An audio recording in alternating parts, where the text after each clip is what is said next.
Hello students, कैसे हैं आप सब। हम लोग कल स्टार्ट किए थे क्या कहते हैं बोहर्स की सीरीज स्टार्ट किए थे, बोहर का एटॉमिक मॉडल। और बोहर्स का एटॉमिक मॉडल पढ़ भी लिया था। उनकी कुछ पोस्टुलेट थे वो पढ़ लिए थे, लेकिन उनकी लिमिटेशन नहीं पड़ी थी क्योंकि वो मॉडल फेल हो गया था। क्यों फेल हो गया था? देखिए, उन्होंने क्या किया था कि स्पेक्ट्रा के बारे में तो जानकारी दी, ठीक है, लेकिन उन्हीं स्पेक्ट्रा की जानकारी दी जिन एटम में एक इलेक्ट्रॉन केवल होता है, ठीक है। ऐसे जिनमें ऐसे एटम जिनके पास में केवल एक इलेक्ट्रॉन होता है, केवल उन्हीं की जानकारी वो दे पाए थे। जिनके अंदर एक से अधिक इलेक्ट्रॉन पाए जाते हैं उनके बीच में रिपल्सन या स्पेक्ट्रा की जानकारी ये नहीं दे पा रहे थे, ठीक है। जैसे कि एक एटम का मतलब हो, जैसे हाइड्रोजन है तो हाइड्रोजन के अंदर कितना इलेक्ट्रॉन होता है? एक इलेक्ट्रॉन होता है, ठीक है।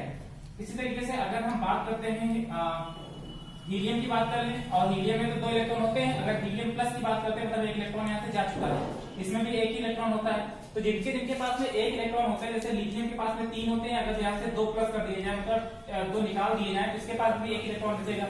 तो जिनके पास में एक इलेक्ट्रॉन होता है, जिनके पास में एक इलेक्ट्रॉन बचे, ऐसे स्पेक्ट्रा को एक्सप्लेन कर पा रहे थे बोहर्स का जो एटॉमिक मॉडल था।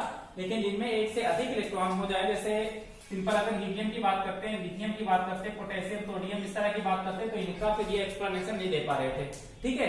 और इनके बीच के इलेक्ट्रॉन के बीच में रिपल्सन की भी बात नहीं कर पा रहे थे ये बोहर्स जो थे हमारे पास, ठीक है। इसके अलावा एक जीमैन इफेक्ट होता है, जीमैन इफेक्ट भी ये नहीं बता पा रहे थे, ठीक है। इस वजह से इस मॉडल को फेल होना पड़ा, ठीक है, और ये मॉडल फेल हो गया, ठीक। चलिए अब हम आज बात करेंगे थोड़ा सा हाइड्रोजन स्पेक्ट्रम की, समझेंगे कि हाइड्रोजन स्पेक्ट्रम क्या होते हैं। लिमिटेशन के लिए आप लोग थोड़ा सा पेज छोड़ दीजिएगा। अगली घटना लेगा हाइड्रोजन स्पेक्ट्रम।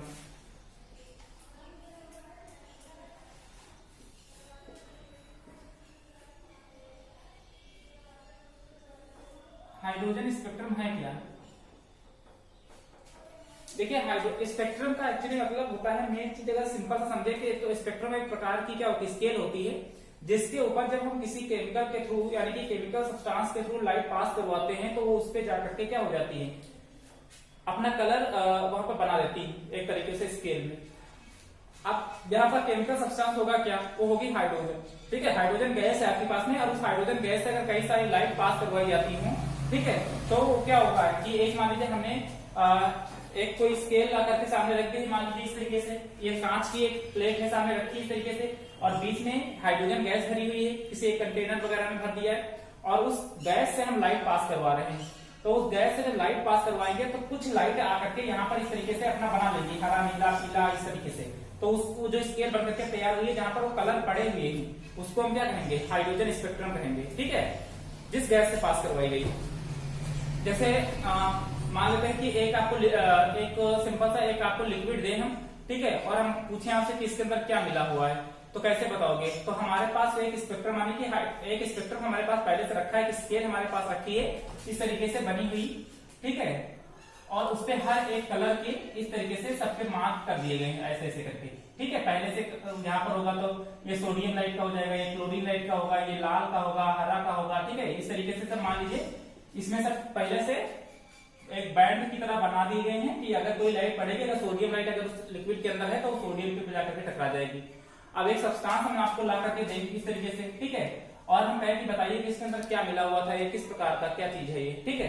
तो आप लाइट इसके अंदर सारी लाइट पास करवाएंगे, तो जो लाइट क्या होगी इसके अंदर एब्जॉर्ब हो जाएंगी, ठीक है। बहुत सारी लाइट हमने पास करवाई, इसके अंदर एब्जॉर्ब हो गई। लेकिन एक सोडियम लाइट पास करवाई इसके अंदर से, तो सोडियम लाइट देखा कि जहां पर सोडियम लाइट का वो होता है मार्क, वो वहां पर जाकर के स्ट्राइक कर दे। उसी तरीके से क्लोरीन लाइट पास करे, क्लोरीन जाकर के क्लोरीन लिक्विड से लाइट पास करे, क्लोरीन पे जाकर के स्ट्राइक कर देगी इस तरीके से, ठीक है। तो कोई सोडियम पे स्ट्राइक कर रहा है, कोई क्लोरीन पे स्ट्राइक कर गया, इसका मतलब और बाकी कोई किसी पे स्ट्राइक नहीं कर रही थी। इसका मतलब इसके अंदर कौन सा सोल्यूशन भरा था? NaCl यानी कि नमक का सोल्यूशन भरा हुआ था।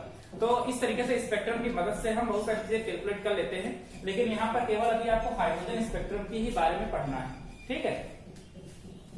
तो अब देखिए हुआ क्या इसमें हाइड्रोजन स्पेक्ट्रम में। इससे पहले कि समझ लेते हैं कि अगर हाइड्रोजन गैस है, अगर उसको आप गर्म करेंगे बहुत ज्यादा, ठीक है, तो हाइड्रोजन गैस को अगर हाई टेम्परेचर पे गर्म करते हैं तो उनके एटम्स स्प्लिट कर जाते हैं, ठीक है, अलग अलग हो जाते हैं, ठीक है। गैस के जो एटम्स होंगे वो सब क्या हो जाएंगे? अलग अलग हो जाएंगे। इसके कारण होगा क्या कि अगर इनके एटम्स अलग अलग हो जा रहे हैं तो एनर्जी का एब्जॉर्प्शन होगा, और एनर्जी अगर एब्जॉर्ब करेंगे तो ये एक्साइटेड स्टेट पे पहुंच जाएंगे अपने। ठीक है, तो बामर ने एक चीज यहाँ पर, एक साइंटिस्ट थे जिनका नाम था बामर, इन्होंने एक चीज नोटिस करी थी। इन्होंने नोटिस ये किया था कि वही स्पेक्ट्रम वाली बात की कि अगर लाइट को पास करवाते हैं तो क्या होगा कि वो उसके थ्रू जब लाइट पास करती हैं तो वो जाकर के एक स्पेक्ट्रम पे क्या करती है, स्पेक्ट्रम का मतलब एक स्केल, ठीक है, कांच की, उसके ऊपर ये सब कलर जाकर के पड़ते हैं, इस तरीके से स्ट्राइक करते हैं और हम मार्क कर लेते हैं कि यहाँ पर ये कलर होंगे। ठीक है, तो उसको नाम मैंने हाइड्रोजन स्पेक्ट्रम दिया। अब उसमें हुआ क्या, इसमें देखा गया कि जो यहाँ पर इस तरीके से कुछ बैंड बन रहे थे इस पे आकर के, तो पहले तो कुछ दूर दूर तक बन रहे थे ऐसे ऐसे करके। ठीक है, उसके बाद जितना इधर की तरफ बढ़ते जा रहे थे उतना ये सब पास पास में बैंड इस तरह से बनते चले जा रहे थे कलर के, इस तरीके से, और एक टाइम लास्ट में इतना पास पास हो गए कि इस तरह से बिल्कुल।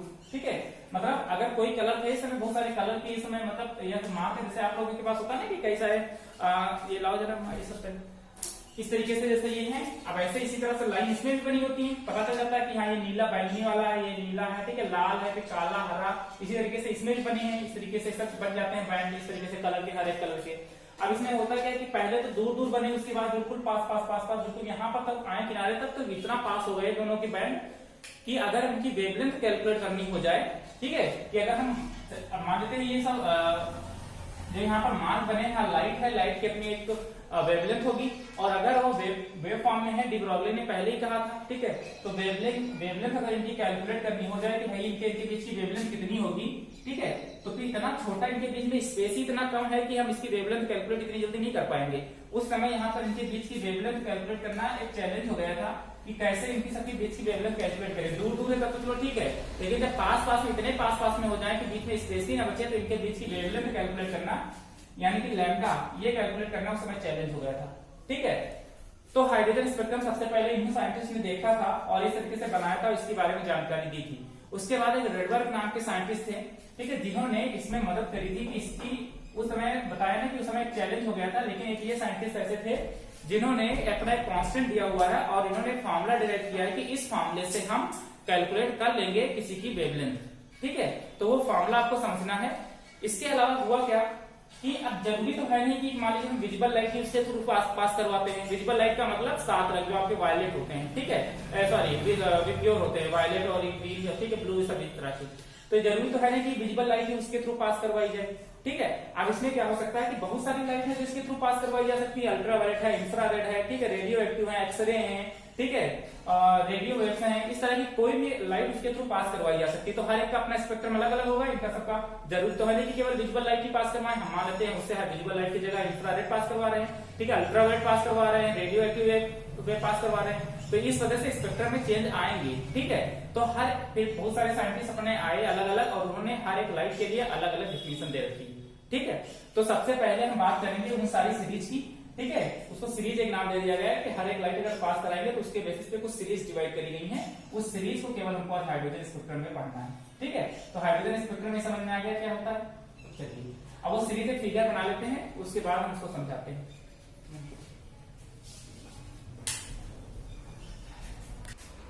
चलिए आप लोग एक फिगर बना लीजिए इस तरीके से। ये एनर्जी लेवल डायग्राम है, इसको समझते हैं अभी क्या है। ये energy level diagram, energy level diagram देखिए, नीचे ग्राउंड स्टेट है, इसके ऊपर आप बढ़ते चले जाएंगे तो उसकी एक्साइटेड स्टेट दिखाती चली जाएगी इनफाइनाइट तक। ठीक है, पता नहीं कितनी होंगी। जैसे कल आपको बोहर्स में बताया था ना, KLMNOPQRSTUVWXYZ, ठीक है, पता नहीं कितनी आगे तक बढ़ती चली जाए। तो उसी टाइप से ये है लाइमन सीरीज का ग्राउंड स्टेट, फिर first excited, second excited state, third excited state, fourth, fifth, seventh, फिर इस तरीके से ऊपर तक है। ठीक है, तो इसको बना लीजिएगा। अब इसको बताते हैं। और दूसरा इधर स्पेक्ट्रम, ये बामर का जो हाइड्रोजन स्पेक्ट्रम बना था उसकी सीरीज जो बनी थी वो इस तरीके से है। ठीक है, मतलब जो उनको वेवलेंथ प्राप्त हुई हाइड्रोजन एटम से पास करवाने पे, जो वेवलेंथ इनको मिली उस वेवलेंथ के अकॉर्डिंग कुछ इस तरीके से कुछ सीरीज इनको मिली ऐसे करके बनी हुई, जिसमें देखो कुछ पहले दूर दूर थी, फिर बिल्कुल पास में आते चली गई और इनकी कुछ वेवलेंथ इनको मेजर करने पर मिली और उसको नाम उन सीरीज का नाम इन्होंने दे दिया H alpha, H beta, H gamma, H delta, dot dot dot, ठीक है, इनफाइनाइट तक की ये सब उनके नाम दे दिए। ये कुछ सीरीज है बामर की जो हाइड्रोजन स्पेक्ट्रम यानी हाइड्रोजन एटम में एक्सपेरिमेंट के दौरान मिला उनको। ठीक है, वो इस तरीके से ये स्केल कुछ सीरीज तरह से बनती चली गई। और ये आपका एनर्जी लेवल डायग्राम। ठीक है, इसको बनाइए। अब इसमें क्या होता है कि देखिए जब एक लाइमन है, ये बामर है, पार्सन है, ब्रैकेट है और फुंड है, ठीक है। इन्होंने अपने, ये सब साइंटिस्ट के नाम है, तो ये अपने सब अलग अलग साइंटिस्ट थे, ठीक है। इन्होंने अलग अलग खोजें करी थी। जैसे लाइमन ने किया है, लाइमन ने अल्ट्रा वायलेट रे के लिए किया है, अल्ट्रा वायलेट के लिए, ठीक है। और बामर ने विजिबल लाइट के लिए किया है, विजिबल लाइट पास करवा करके किया है। विजिबल लाइट का मतलब होता है कि जिसके अंदर सातों रंग आते हैं, जो विब्ग्योर आप लोगों ने पढ़ा है। और पास्टन, ब्रैकेट, फुंड, इन सब लोगों ने मिलकर के इंफ्रारेड पर जाकर के खोज करी है, इंफ्रारेड पर, ठीक है। तो अब देखिए सब कलर में सब लोगों ने अपने अलग अलग बात करी है। इन्होंने बात करी, लाइमन ने बात करी थी अल्ट्रा वायलेट के लिए, मतलब जब अल्ट्रा वायलेट की बात करेंगे तो ये इसकी ग्राउंड स्टेट, तो कोई भी इलेक्ट्रॉन हायर एक्साइटेड स्टेट से लोअर एक्साइटेड स्टेट में आएगा, या तो दूसरे से पहले में आ सकता है, तीसरे से, या तो चौथे से, पांचवे से, छठे से या सातवें से, मतलब सेवंथ हायर एक्साइटेड स्टेट से कहां कूदा है, फर्स्ट में आ सकता है इलेक्ट्रॉन, ठीक है। तो इस तरीके से इनफाइनाइट से कोई भी इलेक्ट्रॉन कहां आ सकता है, ग्राउंड स्टेट में, according to Lyman series. Balmer series की जब बात करेंगे तो इनके लिए ग्राउंड स्टेट क्या होगी, ये सेकेंड वाली 2।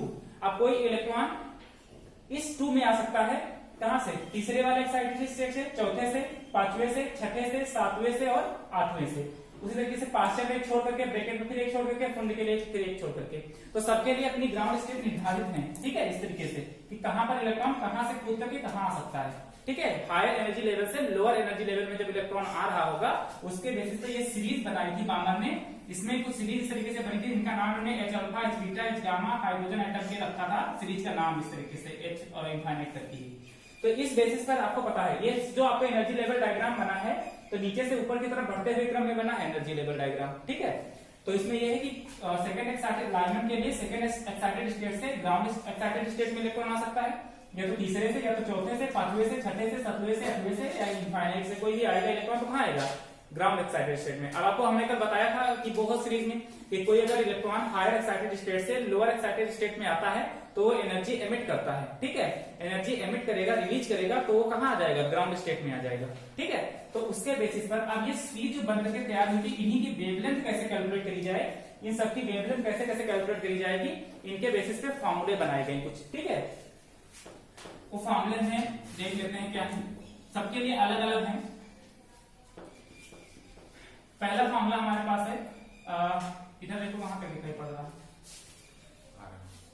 पहला है लाइमन सीरीज का, ठीक है। इनके लिए बात करेंगे, लाइमन के लिए, लाइमन सीरीज के लिए। अच्छा, एक फॉर्मूला दिया गया था रेडबर्ग के द्वारा, जिससे किसी की वेवलेंथ कैलकुलेट हो जाती है। वो फॉर्मूला था हमारे पास, सीधे पहले उस फॉर्मूले को समझ लेते हैं, उसके बाद सबके अलग अलग हम निकाल लेंगे।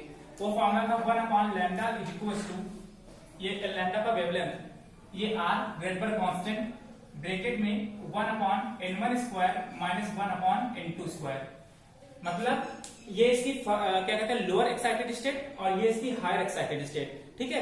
तो किसी की हायर एक्साइटेड स्टेट कुछ भी हो सकती है, लेकिन उसकी लोअर एक्साइटेड स्टेट क्या होगी, फिक्स होगी। जैसे हम लाइमन की बात करें तो लाइमन के लिए लोअर एक्साइटेड स्टेट तो 1 है, लेकिन हायर एक्साइटेड स्टेट कुछ भी हो सकती है, 2, 3, 4, 5, 6, 7, 8, 9, 10, इससे कुछ भी हो सकती है, ठीक है। तो कहने का मतलब यह है कि कोई भी इलेक्ट्रॉन, अगर लाइमन सीरीज की बात करते हैं, तो कोई भी इलेक्ट्रॉन किसी भी एक्साइटेड स्टेट से आएगा, लेकिन आना उसको ग्राउंड स्टेट में ही पड़ेगा, ठीक है। ग्राउंड स्टेट में ही उसको आना पड़ेगा।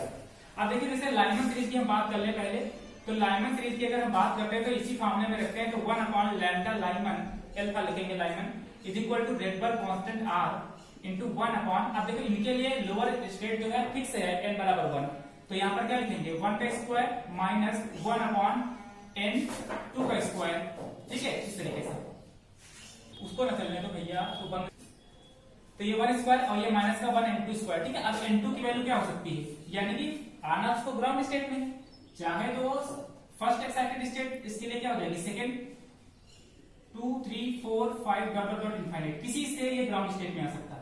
तो जैसे क्वेश्चन आपसे पूछे कि लाइमन सीरीज के लिए सेकंड एक्साइटेड स्टेट के लिए वेवलेंथ कैलकुलेट करिए, तो सेकंड एक्साइटेड स्टेट इसके लिए क्या होगी, देखिए लाइमन के लिए ग्राउंड स्टेट तो ये 1 हो गई, तो ये इसकी फर्स्ट एक्साइटेड स्टेट हुई, ये इसकी सेकंड एक्साइटेड स्टेट हुई, ये इसकी थर्ड हुई, ये फोर्थ हुई। तो अगर आपसे सेकंड एक्साइटेड स्टेट की बात कर रहा था, तो सेकंड का मतलब 2 मत रख देना, इन 2 की वैल्यू, सेकंड का मतलब ये होता है कि ये इसकी फर्स्ट, तो ये इसकी सेकंड है। तो सेकंड एक्साइटेड स्टेट की वैल्यू अगर पूछेगा तो n2 की जगह क्या रखेंगे, 3 का स्क्वायर रख देंगे और इसको कैलकुलेट कर लेंगे, ठीक है।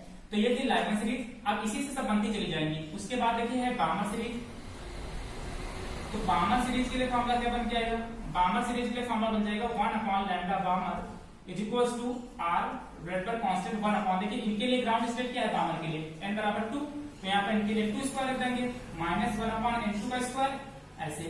अब इनके लिए n2 की वैल्यू क्या हो सकती है? 2 तो है ही ग्राउंड स्टेट, तो अब इसमें रिकॉर्ड या तो 3 से आ जाए, या तो 4 आ जाए, या तो 5 से, या तो 6 से, या तो 7 से, या तो डॉट डॉट डॉट इनफाइनाइट से। अब अगर आपसे कह रहा है कि बामर सीरीज के लिए फर्स्ट एक्साइटेड स्टेट के लिए वेवलेंथ कैलकुलेट करिए, तो बामर सीरीज के लिए फर्स्ट एक्साइटेड स्टेट का मतलब यानी कि n2 की वैल्यू कितनी होगी? 3, ठीक है। बामर के लिए फर्स्ट एक्साइटेड स्टेट क्या होगी? थर्ड, क्योंकि इलेक्ट्रॉन्स में थर्ड से ही इसमें आकर के आ सकता है, ठीक है। थर्ड से आ सकता है, फोर्थ से आ सकता है, फिफ्थ से, सिक्स्थ से, सेवंथ से, लेकिन बामर के लिए ग्राउंड स्टेट यही होगी, ठीक है। अब इसी तरीके से सारे फॉर्मूले आपको बनाने हैं। इसको जरा हम मिटा देते हैं, एनर्जी लेवल डायग्राम आप लोगों ने बना लिया होगा।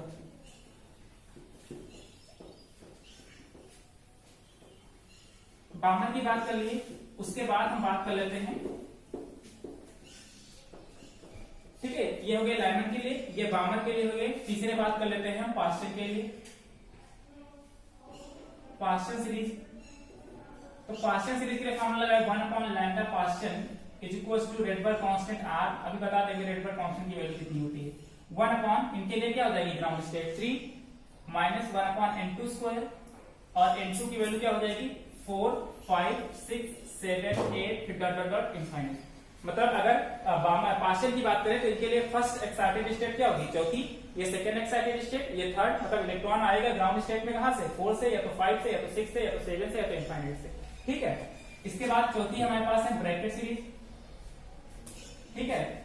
ब्रैकेट सीरीज, ब्रैकेट सीरीज के लिए फॉर्मूला बना लीजिए 1 अपॉन लैम्डा ब्रैकेट। अच्छा, बामर और ब्रैकेट एक ही तरह से है तो इसको कुछ और लिख लीजिए, बीसी करके लिख लीजिए, is equal to R 1 upon ये हो जाएगा 4 का स्क्वायर माइनस 1 अपॉन n2 का square.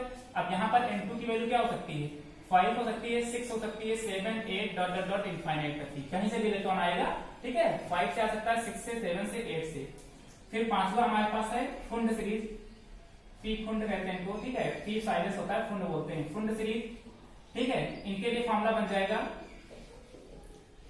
1 upon lambda pf is equal to r 1 upon 5 का स्क्वायर माइनस 1 अपॉन n2 का स्क्वायर।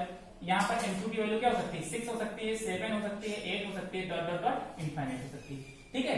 ये इसकी फर्स्ट एक्साइटेड स्टेट, ये सेकंड, ये इसकी थर्ड एक्साइटेड स्टेट। अगर हम आपसे फर्स्ट एक्साइटेड स्टेट की बात करें, तो अगर हम फुंड की बात कर रहे हैं और कहें कि बताइए आप सेकंड एक्साइटेड स्टेट के लिए बताइए वेवलेंथ क्या होगी, तो n2 की वैल्यू क्या रखेंगे? क्योंकि फर्स्ट एक्साइटेड स्टेट ये सेकंड, तो 7 यहाँ पर रखेंगे और इसकी वैल्यू कैलकुलेट कर लेंगे।